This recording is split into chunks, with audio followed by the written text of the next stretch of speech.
Onda ćemo pritisnuti dugme i uništiti mašinu. Ja ću pritisnuti dugme. Hajde, društvo, znam šta moramo danas da uradimo. Da, bežimo! Kad ostaješ bez vremena, da ne znaš koliko brzo ideš. Možda kasniš minut ili sat, to ne možeš da saznaš. I kad sam rekao da nemam vremena, to nije jeleki. Ne mi ne kasnimo, samo smo fizički ispali.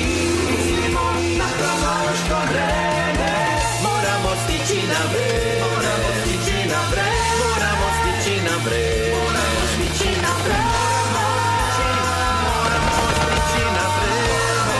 Stići na vreme, jer treba da se u vreme vratimo, ali to mora biti ubrzano, jer mi nemamo vremena, ali ne u smislu navedeno.